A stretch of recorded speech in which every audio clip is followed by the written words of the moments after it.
Hello everyone, welcome back to my channel. आज मैं आपके सामने फिर से क्लास 6 ज्योग्राफी का चैप्टर 5 लेके आई हूँ, जिसका नाम है major domains of the earth. तो आज हम देखेंगे अर्थ को हमने कितने भागों में कैसे कैसे डिवाइड कर रखा है, कितने डोमेन्स इसके बना रखे हैं। ठीक है, तो मेनली अगर हम बात करें तो 4 डोमेन्स रहते हैं। 4 डोमेन्स, ठीक है। 4 में कौन से हैं? फर्स्ट है लिथोस्फेयर। लिथोस्फेयर है first, solid portion of the earth. Solid portion of the earth on which we live is called lithosphere. देखो, अगर हम समझे कि भाई लिथोस्फेयर में वैसे तो हम ओशियन को भी और कॉन्टिनेंट को दोनों को इंक्लूड कर सकते हैं, क्योंकि ओशियन के नीचे भी तो कहीं ना कहीं ज़मीन है ना, तो उसको भी क्या करेंगे, वो भी हमारा सॉलिड कहीं ना कहीं तो वो भी सॉलिड पार्ट रहेगा ना। तो वैसे तो दोनों में कवर कर सकते हैं, लेकिन हमने क्या किया है फिर आगे जो ओशियन का पार्ट है उसको क्या कर लिया है, उसको कॉन्टिनेंट्स उसमें हाइड्रोस्फीयर में इंक्लूड कर लिया है। ठीक है, तो जो लार्ज लैंड मास एरिया है वो हम लिथोस्फीयर में पढ़ेंगे, बाकी ह्यूज जो वाटर बॉडीज है वो हाइड्रोस्फीयर में पढ़ेंगे। ठीक है, तो लिथोस्फीयर में अभी हम देखते हैं क्या क्या आता है। लिथोस्फीयर में फिर हम 7 कॉन्टिनेंट्स को इंक्लूड करते हैं। कितने कॉन्टिनेंट? हमारे 7 कॉन्टिनेंट हैं। ठीक है, तो फर्स्ट है एशिया कॉन्टिनेंट, जो सबसे बड़ा रहेगा, सबसे बड़ा रहेगा और cover about 1/3 of total land area का। ठीक है, 1/3 एरिया को कवर करता, 1/3 को। ठीक है, तो इतना बड़ा है, ये सबसे बड़ा है। ठीक है, फिर आगे देखते हैं और इसमें क्या क्या है। Tropic of cancer passes through it. ठीक है, कर्क रेखा एशिया महाद्वीप में से होकर गुजरती है। और क्या है इसमें? इंडिया तो है ही एशिया कॉन्टिनेंट में, ये पता ही होगा आप सबको। Asia is separated from Europe by Ural mountain on the west. Asia देखो, यहाँ पे जैसे एशिया हो गया, यहाँ पे है यूरोप। ठीक है, तो यहाँ यूराल माउंटेन पड़ता है। ठीक है, और इस जो यूराल माउंटेन के आसपास का जो एरिया है उसको यूरोप और एशिया दोनों का मिक्सचर बोला जाता है। ठीक है, दोनों का, इसलिए उसको यूरेशिया बोला जाता है। ठीक है, इस एरिया को क्या बोला जाएगा यूरेशिया। ठीक है, और यूराल माउंटेन याद रखना, यूराल माउंटेन से ये सेपरेटेड है, एशिया और यूरोप। ये यूरोप है, ये एशिया है। ठीक है, इसके एशिया के कहाँ पे पड़ रहा है? ये वेस्ट में पड़ रहा है। यूरोप के यूराल माउंटेन कहाँ पे पड़ रहा है? ईस्ट में पड़ रहा है। ठीक है, इसके बाद चलते हैं next. The combined land mass, ये मैंने बताया यूरोशिया बोला जाता है उसको। फिर है Africa. Africa continent second largest है, एक सेकंड, सेकंड लार्जेस्ट। ठीक है, सेकंड लार्जेस्ट रहेगा। इक्वेटर इसके लगभग बीच में से होकर गुजरती है। ठीक है, और क्या है इसमें? अफ्रीका महाद्वीप एक ऐसा महाद्वीप है जिसमें से इक्वेटर भी, ट्रॉपिक ऑफ कैंसर भी, ट्रॉपिक ऑफ कैप्रिकॉर्न भी। ठीक है, मतलब के तीनों जो इमेजिनरी लाइन है वो अफ्रीका महाद्वीप में से ही होकर गुजरती है। ठीक है, इसके बाद देखते हैं और क्या है। Sahara desert. सहारा जो डेजर्ट है वो वर्ल्ड का लार्जेस्ट भी और हॉटेस्ट भी। ठीक है, वो इसी में है, अफ्रीका महाद्वीप में ही है। इसके बाद है लॉन्गेस्ट रिवर, वर्ल्ड की लॉन्गेस्ट सबसे लंबी नदी नील नदी भी अफ्रीका महाद्वीप में से होकर गुजरती है। ठीक है, और इसमें क्या है? The continent is bound on all side by oceans and sea. ठीक है, से घिरा हुआ है ये।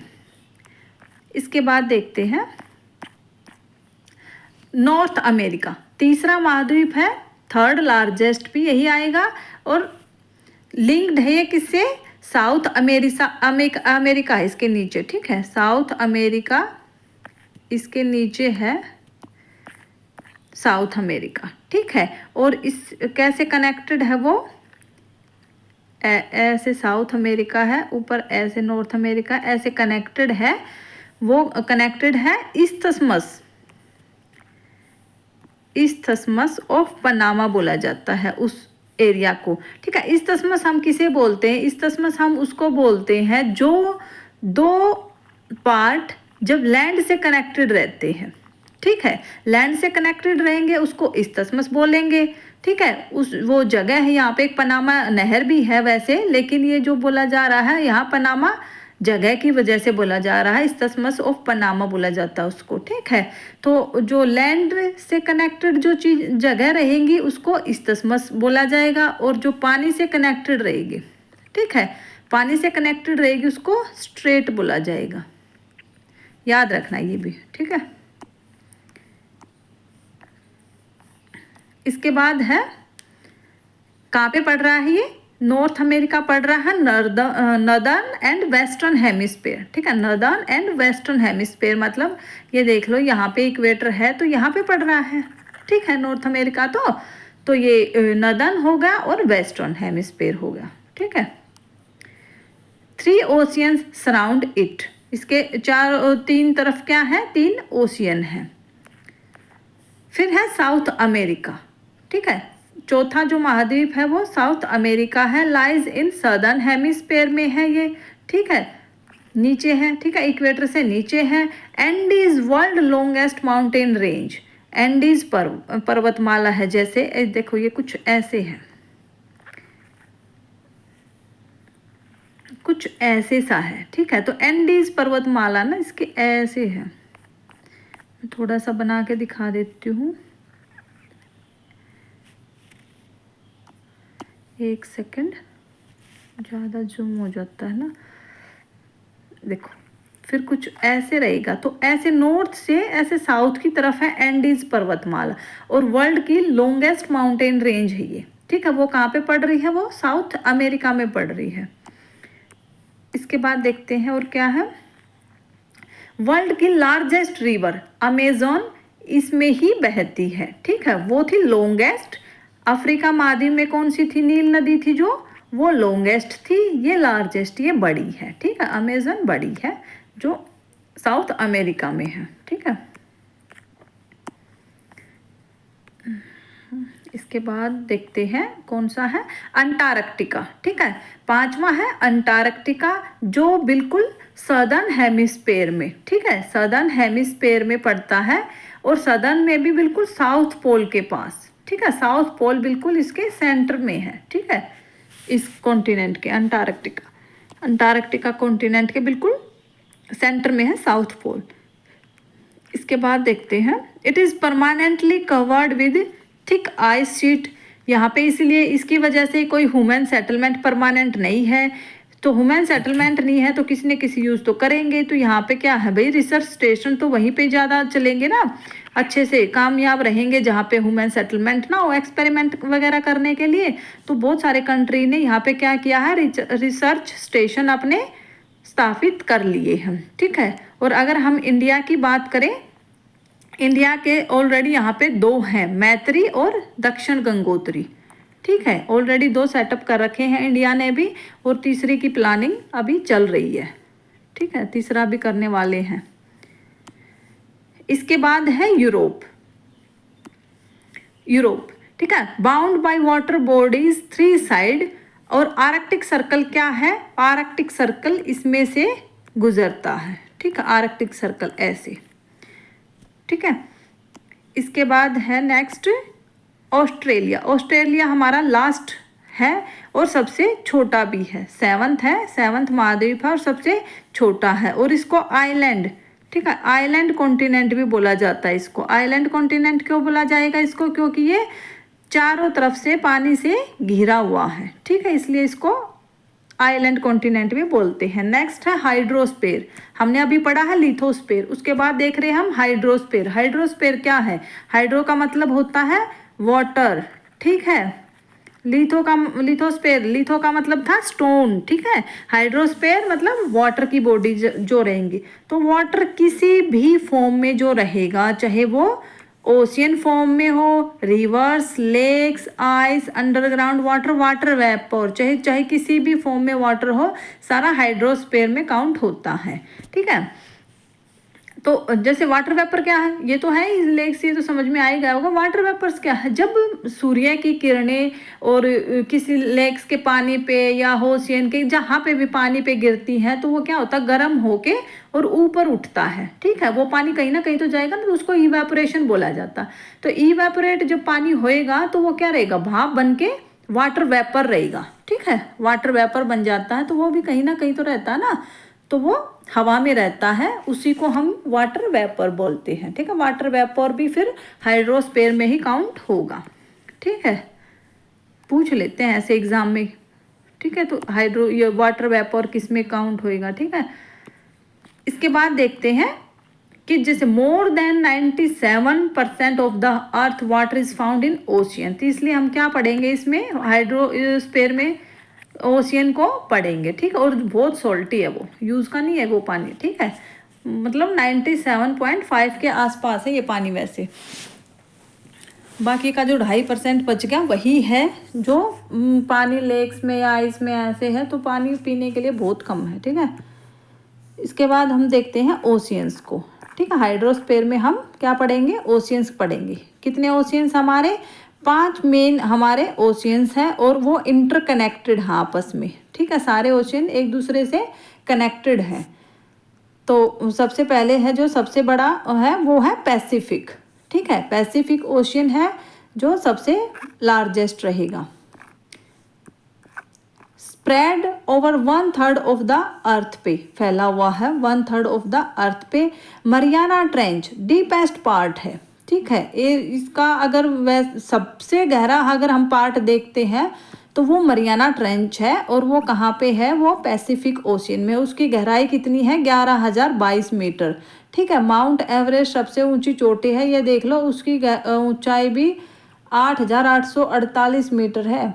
ठीक है, तो ये समुद्र के नीचे ही, ये देख लो कितनी गहराई वाला पॉइंट है। ठीक है, और ये है इसमें पैसिफिक ओशियन में।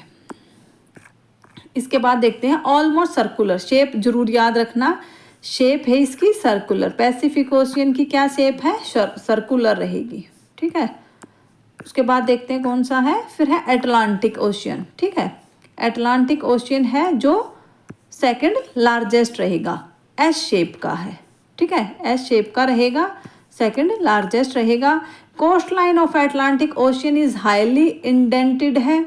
ठीक है, और ये कॉमर्स, ठीक है, बिजनेस के पॉइंट ऑफ व्यू से सबसे बिजी ओशियन है ये शुरू से, और अब तक सबसे बिजी। एटलांटिक ओशियन में सबसे ज़्यादा बिजनेस के पर्पज से ट्रैवलिंग की जाती है। ठीक है, जो शिप की ट्रैवलिंग होती है, बिजनेस शिप जो रहते हैं उनकी ट्रैवलिंग सबसे ज़्यादा पूछ लेते हैं एटलांटिक ओशियन में होती है। ठीक है, उसके बाद है इंडियन ओशियन। इंडियन ओशियन है एकमात्र ऐसा जो महासागर है जिसका नाम है, जो कंट्री के नाम पे रखा गया है, इंडिया के नाम पे। ठीक है, इसकी शेप है ऑलमोस्ट ट्राइंगुलर। ठीक है, ट्राइंगुलर शेप है। तो इसके नॉर्थ में क्या है, इसके नॉर्थ में तो एशिया पड़ रहा है। ठीक है, और इसके वेस्ट में क्या पड़ रहा है, इसके वेस्ट में पड़ रहा है अफ्रीका। ठीक है, ईस्ट में पड़ रहा है ऑस्ट्रेलिया, तो इसलिए इसकी शेप क्या हो गई, ट्राइंगुलर। ठीक है, ये इसकी शेप है ट्राइंगुलर। आगे चलते हैं, सदर्न ओशियन। सदर्न ओशियन क्या है, सबसे नीचे है, जो अंटार्कटिका। ठीक है, अंटार्कटिका महाद्वीप को इनसर्कल किए हुए है। ठीक है, फिर है आर्कटिक ओशियन। आर्कटिक ओशियन है सबसे ऊपर, सबसे ऊपर है आर्कटिक ओशियन, जो आर्कटिक सर्कल है ना हमारा 66.5 डिग्री से ऊपर का जो एरिया है 90 डिग्री तक, उसको हम क्या बोलते हैं, नॉर्थ में, उसको आर्कटिक सर्कल बोलते हैं। ठीक है, तो उसको उसी को आर्कटिक सर्कल के वहीं पे आर्कटिक ओशियन है। ठीक है, it is connected with Pacific ocean known as Bering strait. ठीक है, बेरिंग स्ट्रेट से कनेक्टेड है ये पैसिफिक ओशियन से। ठीक है, स्ट्रेट मैंने बताया था ना, जो पानी के थ्रू जो कनेक्टेड रहेगा, वो पानी का रास्ता जो कनेक्शन के लिए काम आता है उसको स्ट्रेट बोलते हैं, जो लैंड का रास्ता कनेक्शन के लिए होता है वो इस्तस्मस होता है। ठीक है, इसके बाद हम देखते हैं आगे, नेक्स्ट कौन सा है हमारा टॉपिक, ये है एटमॉस्फेयर। हमने दो पढ़ ली ना, दो डोमेन पढ़ लिया, लिथोस्फेयर और हाइड्रोस्फेयर।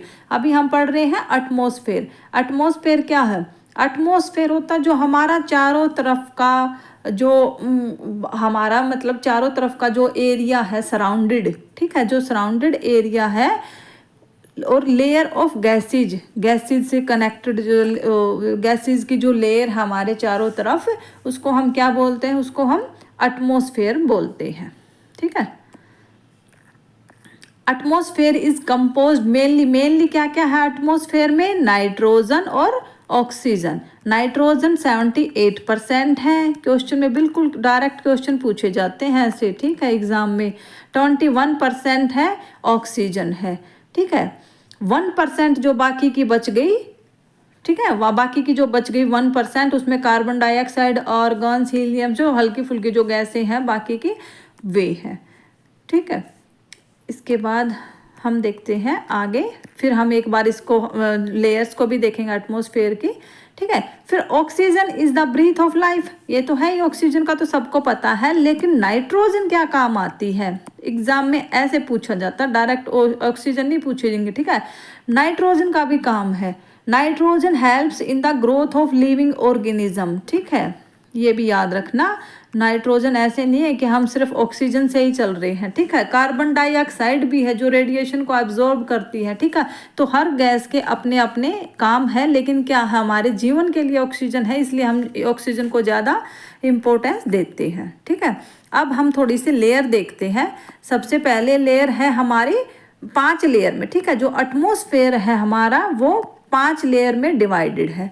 ट्रोपोस्फेयर है जो हमारी इंस्टेंट लेयर है, सबसे हमसे जस्ट जो हमारे आसपास का जो एरिया है जो हमें महसूस हो रहा है, वो सारा क्या है, वो ट्रोपोस्फेयर है, ठीक है। तो वेदर की जो कंडीशन है, सारी वेदर से रिलेटेड जो मौसम से जो घटनाएं हैं वो किस में होती हैं, ट्रोपोस्फेयर में होती है, और वो 8 से 12 किलोमीटर तक है, ठीक है। 8 से 12 किलोमीटर, मतलब ये देखो ना, कहीं ऊंचाई कहीं नीचाई ऐसे है ना, तो इसलिए जो इसकी एवरेज जो हाइट मापी जाती है वो 8 से 12 बोली गई है, ठीक है। ऐसे एग्जाम में पूछे जाते हैं, इनसे लेयर से जरूर क्वेश्चन बनता है, ठीक है। तो मौसम से संबंधित जो भी रहेंगे, जैसे बारिश हो रही है, ओलावृष्टि हो रही है, जो भी हो रहा है, तो वो कहाँ पे होएगी, ट्रोपोस्फेयर में होएगी। बिजली कड़क रही है, जो भी हो रहा है मतलब, तो ये सारी जो घटनाएं हैं वो ट्रोपोस्फेयर में होंगी। इसके बाद है स्ट्रेटोस्फेयर, ठीक है। स्ट्रेटोस्फेयर में क्या है, मेन ओजोन लेयर, ठीक है। ओजोन लेयर स्ट्रेटोस्फेयर में पाई जाती है, और ये ऊपर 12 से मतलब 50 किलोमीटर तक फिर क्या काउंट होती है, 12 के ऊपर स्ट्रेटोस्फेयर काउंट होती है, ठीक है। इसके बाद है हमारी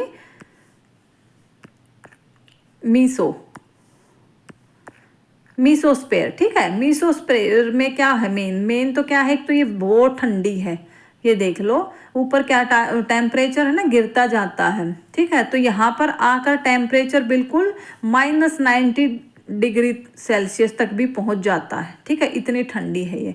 और इसकी जो ऊंचाई है वो कहाँ तक रहेगी, वो 80 किलोमीटर, ठीक है, 80 किलोमीटर तक इसकी मेज़र की गई है।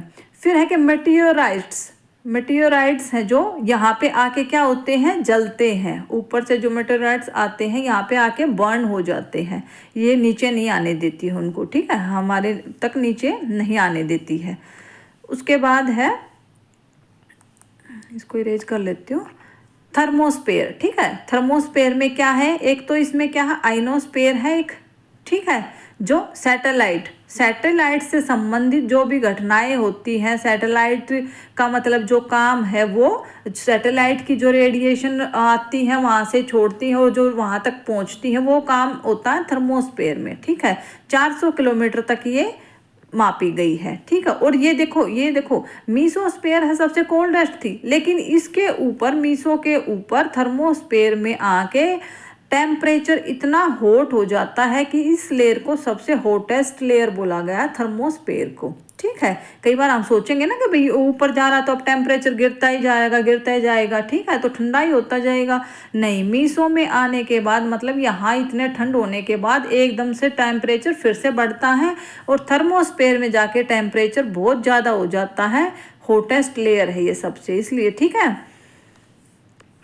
इसके बाद है एक्सोस्फेयर मतलब एग्जिट, ठीक है, मतलब कि 400 किलोमीटर से ऊपर का जो एरिया है वो सारा फिर कहाँ तक आ जाएगा, 1600 किलोमीटर तक मापा गया है ऐसे एटमॉस्फेयर का। ठीक है, तो जो एक्सोस्फेयर है 400 से ऊपर सारा फिर क्या बच गया, एक्सोस्फेयर का।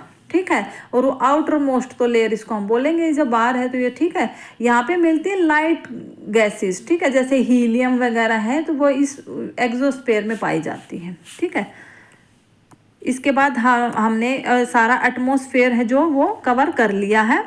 इसके बाद हमारा जो फोर्थ डोमेन है वो है बायोस्फीयर। बायोस्फीयर कुछ नहीं है, मेनली क्या है, अब ये देखो जैसे लैंड से हमारा काम नहीं चलेगा, ओनली वाटर से भी हमारा काम नहीं चलेगा, ओनली जो एटमॉस्फेयर में क्या सारी एयर है उनसे भी काम नहीं चलेगा। तो बायोस्फीयर का क्या है, बायोस्फीयर वो नैरो जोन है जहाँ पे जीवन संभव है, जहाँ पे क्या है, लैंड, वाटर और एयर तीनों पाई जाती हैं। सिर्फ उसको हम क्या बोलते हैं, उसको बायोस्फीयर बोल देते हैं। यहाँ पे यहीं पे क्या हो गया फिर ह्यूमन का भी या और जो एनिमल्स, पशु पक्षी, सबका क्या है, जीवन यहीं पे संभव है, क्योंकि हमें जीने के लिए किसी भी एक स्पेयर की ज़रूरत नहीं है, हमें मिक्सअप की ज़रूरत है। तो वो मिक्सअप कहाँ पे पाया जाता है, वो बायोस्फीयर में पाया जाता है। तो आज हमने सारे जो डोमेन्स हैं अर्थ के वो कवर कर लिए हैं। आई होप आपको क्लियर हो गया होगा। मिलती हूँ एक नेक्स्ट चैप्टर में नेक्स्ट टॉपिक के साथ। तब तक चैनल को सब्सक्राइब करो और अपने दोस्तों को शेयर करो। ठीक है।